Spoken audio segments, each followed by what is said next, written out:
Headline के प्रायोजक है BMH के मसाले, अच्छी सेहत के लिए जरूर, जो है स्वाद में भरपूर। राजेश कुमार बनाए गए राजद के पटना महानगर जिला उपाध्यक्ष। राजद परिवार को तहे दिल से दिया धन्यवाद। पालीगंज अनुमंडल के मेर्रा गांव में सड़क बनवाने की उठी मांग, रोड नहीं तो वोट नहीं का लगा नारा। वैशाली के भगवानपुर में माया नदी का बरपा कहर, कई गांव में घुसा बाढ़ का पानी, लोगों का हाल बेहाल। नमस्कार, मैं हूं आपके साथ प्रीति और आप देख रहे हैं बिहार न्यूज। राजेश कुमार को राजद के पटना महानगर जिला उपाध्यक्ष बनाया गया है। पटना महानगर जिला उपाध्यक्ष बनते ही मीडिया से बात करते हुए राजेश कुमार ने पटना महानगर जिला अध्यक्ष देवमुनि यादव और राजद परिवार को तहे दिल से धन्यवाद दिया। उन्होंने कहा कि उन्हें जो जिम्मेवारी दी गई है उसे वो बखूबी निभाएंगे। मैं सबसे पहले पटना जिला महानगर जिला अध्यक्ष देवमुनि यादव जी को तहे दिल से धन्यवाद करता हूं। साथ ही साथ राजद परिवार को भी तहे दिल से धन्यवाद देता हूं। पार्टी ने मुझे इस काबिल समझा और पटना जिला महानगर का जिला उपाध्यक्ष पद की जिम्मेदारी दी है। पार्टी की इस जिम्मेदारी को बखूबी निभाऊंगा। इस बार बिहार विधानसभा चुनाव में विनोद कुमार पाठक ने निर्दलीय उम्मीदवार कुम्हरार विधानसभा से अपना ताल ठोक दिया है। आपको बता दें कि विनोद कुमार पाठक लगातार कुम्हरार विधानसभा क्षेत्र का दौरा कर वहां के लोगों से मिलकर उनकी समस्याओं को जान रहे हैं और साथ ही उनकी समस्याओं को भी दूर कर रहे हैं। उन्होंने इस कोरोना काल में लगातार लोगों के बीच जाकर मास्क और सैनिटाइजर के साथ ही साबुन का भी वितरण किया है। देखिए, समस्या तो कुम्हरार विधानसभा का बहुत है। चुनाव आ गया, लेकिन उसके बाद भी यहाँ की जनप्रतिनिधियों को कोई सूझबूझ नहीं है कि अभी से जगे और अभी से भी थोड़ा बहुत काम करे कि जनता की नाराजगी दूर हो। जैसे भी IOC कॉलोनी है, IOC कॉलोनी में जाके देखिए, चारों तरफ से रास्ता बंद है। उस कॉलोनी में किधर से भी निकलने का रास्ता नहीं है। कोरोना महामारी के बीच ग्राम रक्षा दल की स्थिति काफी दयनीय है। इस कोरोना काल में ग्राम रक्षा दल के सदस्यों को काफी आर्थिक परेशानी से गुजरना पड़ रहा है। दल के सदस्य अपनी विभिन्न समस्याओं को लेकर जिला पदाधिकारी से मिलने अररिया DM कार्यालय पहुंचकर आवेदन के माध्यम से जिला पदाधिकारी को अपनी समस्या से अवगत कराया। तो सभी को ड्यूटी पर लगा देने के लिए और जो है मानदेय भत्ता और प्रशिक्षण की व्यवस्था। कोरोना में बहुत आदमी खटा है। बिहार सरकार से जदयू से मांग है कि मेरा यदि जो ग्राम रक्षा दल की बात करेगा वही बिहार में राज करेगा। एवं ग्राम रक्षा दल महासंघ पूरा बिहार राज्य में कोरोना काल में पूरा लगनशील के साथ काम किए हैं और अभी भी कर रहे हैं। जहां ज़रूरत पड़ता है विदेश से या बाहर से प्रवासी मजदूर जो आते हैं उनको हम लोग जानकारी देते हैं, आगे तक थाना तक उनको थाना के द्वारा डॉक्टर के पास भेजा जाता है। हम लोग सरकार के लिए इतना कर रहे हैं, लेकिन हमारी सरकार हमारे प्रति अभी तक कुछ नहीं सोच रहे हैं। रोड नहीं तो वोट नहीं, ये कहना है पालीगंज अनुमंडल के मेर्रा गांव के लोगों का। इन ग्रामीणों का कहना है कि यह रोड पतौना से जरखा और भरतपुरा तक जाती है, लेकिन दुर्भाग्य है इस रोड का और यहाँ के ग्रामीणों का कि जितने भी जनप्रतिनिधि पालीगंज से चुनाव जीत कर गए, उन्होंने इस रोड की ओर ध्यान देने की जरूरत नहीं समझी। यह रोड इतनी जर्जर हालत में है कि इस पर पैदल चलना भी मुश्किल है। हमनी के जी रोड एकदम टूटल फूटल है, बहुत परेशानी हो है। जब से बनल है तब से एकदम कोई देखो जी आयल है। तो अब क्या वोट ला जी आवत तो हाथ जोड़त कि हमरा वोट चाहिए। आइए, हमनी के चले फिरे में लाचार ही हमने। तो क्या मांग करते हैं? बस हमनी के जी मांग है कि हमनी के रास्ता आवागमन तने कम से कम रिपेयरिंग हो जाए। रोड है गड्ढा, ये तो गड्ढा है जी। गड्ढा है? हाँ जी। रोड नहीं है? रोड कहाँ, रोड रहता तो पक्के नहीं रहता है। तो कैसे जाते आते हैं आप लोग? हम लोग ऐसे पैदल जाते आते हैं। परेशानी में आओ। क्या कुछ मांग है आप? मांग हम लोग के रोड सही बना दीजिए। इसके लिए विधायक हैं, विधायक जी को ध्यान देना चाहिए और 5 साल में हमारे यहाँ आए नहीं, न देखे कि क्या कमी है जनता में। क्या मांग करते हैं अब? मांग करते हैं कि वोट, अगर रोड बन जाता है तो हम लोग वोट देंगे, नहीं रोड बनेगा तो वोट नहीं देंगे। यही हम लोगों का ग्रामीणों का मांग है।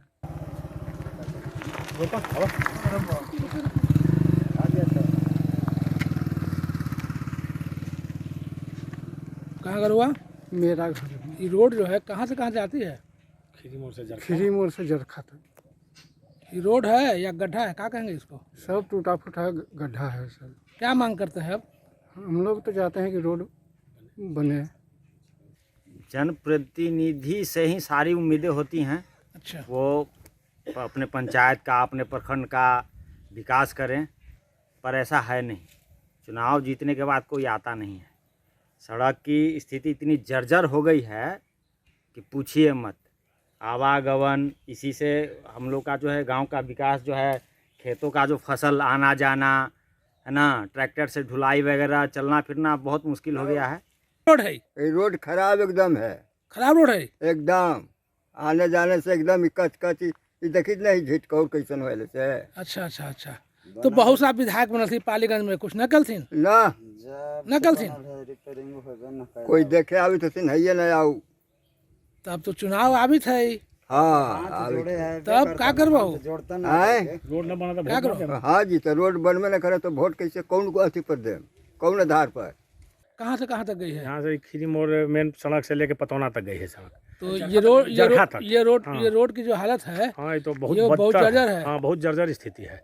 हाँ, रोड जो है सरकार से हम लोग मांगते हैं कि रोड बनावे, या रोड नहीं बनेगा चुनाव से पहले तो हम लोग वोट नहीं देंगे। रोड नहीं तो वोट नहीं, वोट नहीं। हाँ, ये कितने सालों से है? हम लगता है 5-6 साल हुआ है बनला रोड के।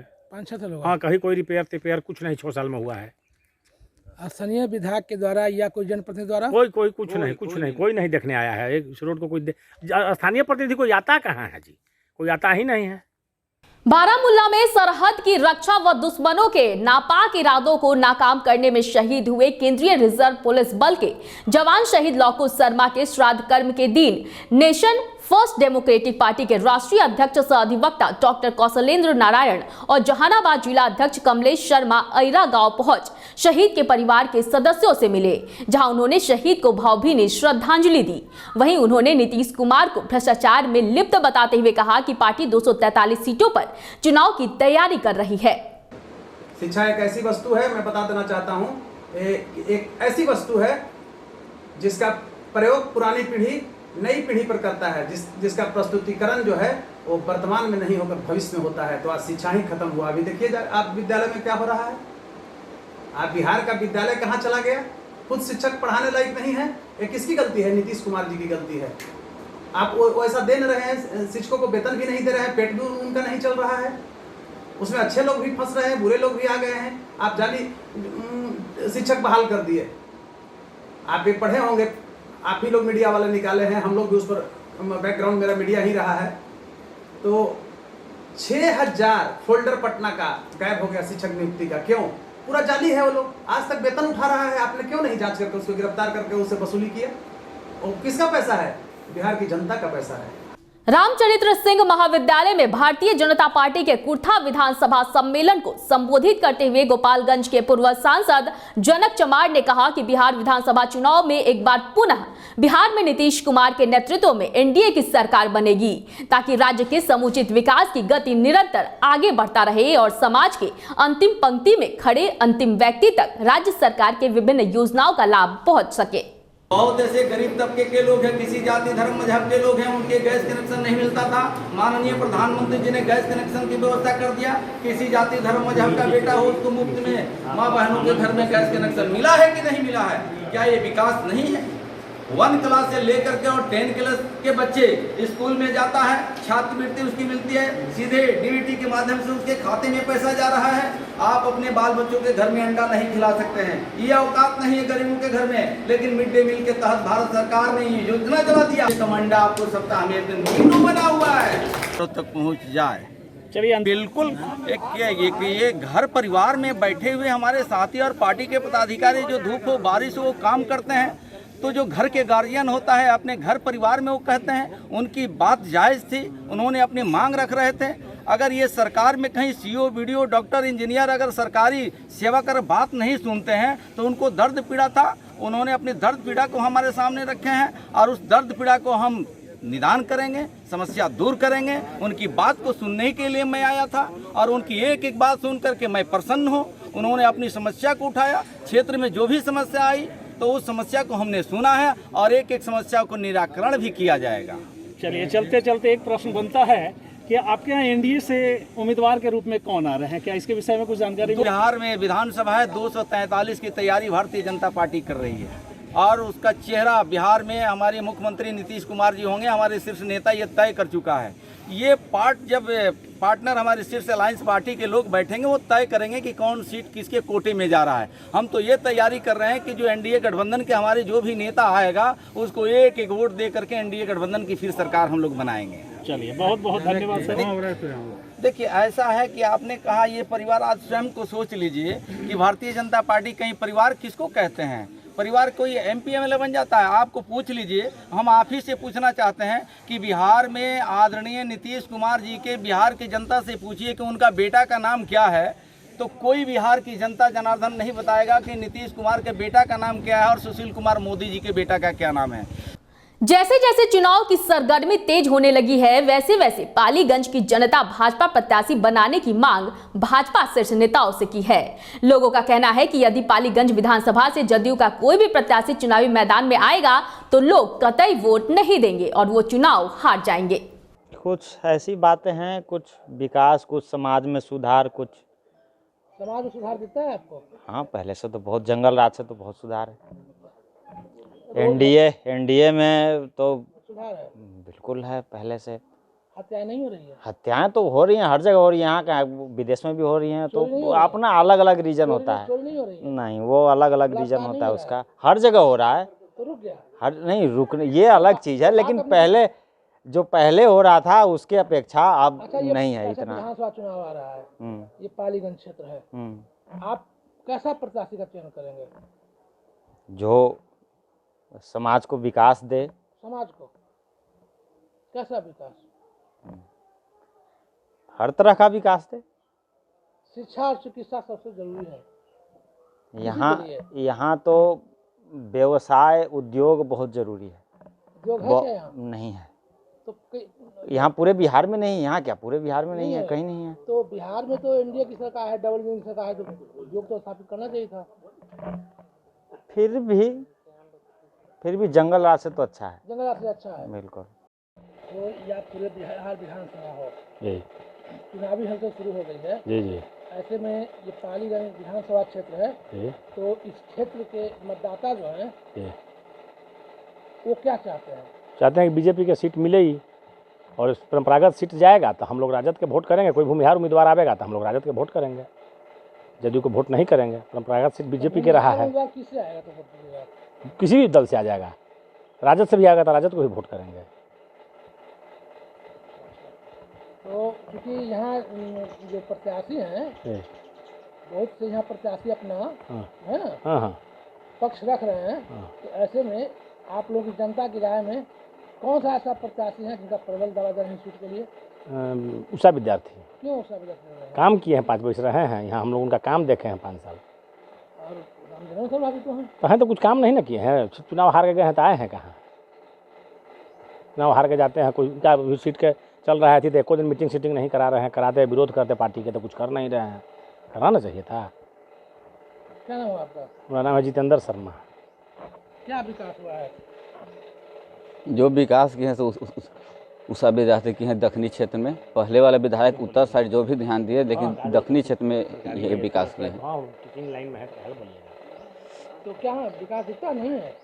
दिख तो रहा है विकास। क्या विकास? पावर हाउस, ITI का स्कूल, गांव के नली गली, मतलब जो कुछ भी दिखाई दे, जो कुछ भी जो दिखाई दे रहा है इन्हीं का विकास है। हाँ बिल्कुल देखे हैं। सड़क कहेंगे उसको? पहले बनवाए थे वही। पहले बनवाने का 5 साल एक सड़क का समय 5 साल मिलता है। 5 साल के बाद फिर आता है उसका समय, अगला बार आता फिर बनता हो। नहीं बना। कौन दोषी है इसके लिए? अगला विधायक जो भी हैं दोषी हैं। बिल्कुल। क्या नाम हुआ? सुशील कुमार शर्मा। क्या लगता है कि अगर यह सीट मिल जाएगा भाजपा को तो भाजपा जीत जाएगी? भाजपा का मिलना पर तो भाजपा जीत जाएगा। कैसे जीत जाएगी भाजपा? क्या काम है भाजपा वाला? भाजपा में उषा विद्यार्थी बहुत अच्छा काम किए हैं। क्या काम किया उषा? हमको तो दिख नहीं रहा है कहीं विकास। ढलैया खड़िया सगरों किए हैं, ITI स्कूल कॉलेज बनाए हैं। वही बनाए हैं? हाँ, वह पास करके किए। तो बना तो हाल फिलहाल में है। उनके पास किया हुआ है। उनका पास किया हुआ है। क्या नाम हुआ? अजय शर्मा। कितना पक्ष मजबूत है भाजपा का यहाँ? 100% मजबूत है यहाँ? हाँ, एकदम मजबूत है। जीत जाएगी? जीत जाएगी। संगठन इसका हर गांव में है बहुत मजबूत। अगर यूनाइटेड का यह सीट मिल जाएगा तो एंटी वोट हो जाएगा यहाँ पर। एंटी वोट किसको देंगे आप लोग? फिर विकल्प हो जाएगा लालू जी, राजद। राजद? हाँ, बशर्ते कि राजद से फॉरवर्ड कोई आवे। कोई फॉरवर्ड आया तो राजद को वोट देंगे? हाँ, एकदम एंटी वोट हो जाएगा बीजेपी का वोट। तो लालू की बात याद भूल गए क्या? अरे तो हम लोग लोकल नेता हो जाएगा जो संपर्क में रहेगा, उसको ना हम लोग वोट देंगे। तो सब जितना जाए तो है ना, बगल तो है। तो आते हैं विधायक जी जो वर्तमान हैं सो अभी तक हमारे गांव में जीतने के बाद आए हैं, तो इसका मतलब है कि माने वो कास्ट बाइजू करते हैं। अगर ऐसा नहीं रहता तो आते ना हमारे गांव में जी, हम लोगों को भी देखते ना। आप बीजेपी के उम्मीदवार अगर यहाँ आ जाते हैं तो आप कितना विश्वास दिलाते हो जीत जाएंगे? कह रहे हैं कि 100%। 100%? हाँ जी। किस आधार पर? किस आधार पर? बीजेपी के काम के आधार पर। 2 ही बार अभी तक इधर हमारे याद से बीजेपी विधायक हुए हैं। पहले जनार्दन शर्मा 2-2.5 साल के बाद मध्यावधि चुनाव में हुए थे। वो मध्यावधि चुनाव में भी वो अच्छा किए थे। और ये इलेक्शन से पहले विद्यार्थी जी थे, वो भी 5 साल में बहुत अच्छा काम किए थे। और महीना में 1-2 बार हर गांव में वो आती थी और हर जनता से मिलती थी। और जो जनता के संपर्क में नहीं है उसको जनता क्यों वोट देगी? खबर वैशाली के भगवानपुर से है, जहां बाया नदी ने कहर बरपाना शुरू कर दिया है, जिसके चलते कई गांव में पानी घुस आया है। नतीजतन हजारों ग्रामीणों की जान आफत में फंस गई है। बाया नदी का पानी घरों में घुस जाने के कारण लोगों का जीना मुहाल हो गया है। लेकिन हैरानी की बात तो ये है कि बाढ़ जैसे हालात से जूझ रहे हजारों ग्रामीणों की सुधि लेने के लिए अभी तक प्रशासन की ओर से कोई भी नहीं पहुंचा है, जिसके चलते ग्रामीणों में भारी आक्रोश है। रघुवंशपुर बांधपुर पंचायत है। इस तरह से लगभग दर्जनों पंचायत में पानी, बाया नदी का पानी आ चुका है, जिसमें अभी देखा जा रहा है ये सारा महादलित बस्ती है। और 10,000 महादलित बस्ती का जो है घर पूरा जलमग्न हो गया। स्थिति यहाँ पर ऐसा हो गया है कि ये लोग खाना खाने के लिए इन लोगों का कोई उपाय नहीं है। घर में पानी लगा हुआ है, सोने के लिए ये लोग खटिया पर सोते हैं। अभी के समय में सांप उपाने का डर रहता है। तो स्थिति यहाँ बहुत भयावह स्थिति बनी हुई है। माने काफ़ी अस्त्र बढ़ने के कारण 2007 और 87 के रिकॉर्ड तोड़ते हुए सारे घर में पानी ढुक चुका है, जिससे हमारे जनता का माने जल से जीवन को जैसे काफ़ी नुकसान पहुंचा है। जैसे फसल नुकसान हो जाना, लोग काम नहीं कर पा रहे हैं, खाना पीना जैसे घर में रहने के लिए, और घर में पानी लगा हुआ है जिधर तिधर। कितने घरों में लगा हुआ है? यहाँ नहीं माने जो किनारे में है 200-250 घर में जैसे, तो माने लोग पूरा परेशान हो चुका है। पूरा आधा घर भर चुका है। बेगूसराय में शादी समारोह में पत्नी को डांस करने से मना करने पर पत्नी जब नहीं मानी तो नाराज पति ने गोली मारकर आत्महत्या कर ली। घटना बखरी थाना क्षेत्र के राटन गांव की है। हालांकि पुलिस इस घटना की सभी बिंदुओं पर तहकीकात शुरू कर दी है, लेकिन सबसे बड़ा सवाल यह उठता है कि मृतक या उसके घर में अवैध हथियार आखिर पहुंचा कैसे। हो रहल है इधर भोज भात सब खाए पी रहल है। तेकर बाद हमहूँ और खाना उना खाए के आ गेलहुँ घर। तेकर बाद सुनलहुँ जे घटना हो गई से नाचे गावे के चलते हम। तो हम आदमी पूछलहुँ जे नाचे उचे रहे उनकर पत्नी, कहलकै नहीं दोनों पत्नी आ पति ऊपरे में रहे, बस अपने आप रूपी की बात होले नहीं होले अपने गोली ठोक ले। अचानक हम लोग को जानकारी मिली कि एक मर्डर हो गया है, तो हम लोग दौड़ करके आए सब लोग। तो उसके यहाँ आए तो बताया लोग कि ये दोनों पति पत्नी ही था, दूसरा कोई नहीं था, छत पर था। और दोनों पति पत्नी में ही क्या हुआ पता नहीं, वो खुद से गोली अपने को मार लिया। हम लोग आए उसके पत्नी को भी पूछे तो वो भी कहे कि ये गुस्सा था और अपने आप ठोक लिया गोली। बेगूसराय में 25 अगस्त से लापता 2 युवकों का शव चंद्रभागा नदी के किनारे से बरामद किया गया है। दोनों युवकों की प्रेम प्रसंग में गला काटकर बेरहमी से हत्या करने के बाद शव को नदी किनारे जंगल में फेंका गया है। ये पूरी घटना बखरी थाना क्षेत्र के करणपुर गांव के निकट चंद्रभागा नदी की है। फिलहाल इस पूरे मामले की छानबीन पुलिस कर रही है। प्रेम प्रसंग मामला था, लड़का लड़की दोनों के बीच में। उस लड़की ने यहाँ बुलाई और उसी के जरिए एकदम हत्या किया। बुलाई हो के शादी हम करेंगे तुमसे, वही बहाना वो लड़का आया घर से और उसके बाद हत्या कर दिया गया 25 तारीख से थे। उसके बाद ये लोग हल्ला किया कि 2 लाश पड़ा हुआ यहाँ पे, बदबू दे रहा था। हम लोग वहाँ से पता चला ग्रामीण के जरिए और दौड़ते हुआ यहाँ देखे तो सही में 2 लाश पड़ा हुआ। मैंने वहाँ के जो रिश्तेदार थे, हमारे गांव में उनका रिश्तेदारी है, और वो आए हमको फ़ोन किए कि देखिए ना वहाँ से लड़का आया था किसी लड़की से मिलने के लिए, और मिलने के बाद जो है सो क्या हुआ नहीं हुआ उसका दोनों का लाश जो है सो नदी के किनारे पड़ा हुआ है। इस वक्त की खबरों में फिलहाल इतना ही। मुझे दीजिए इजाजत, लेकिन बने रहिए बिहार न्यूज के साथ। नमस्कार।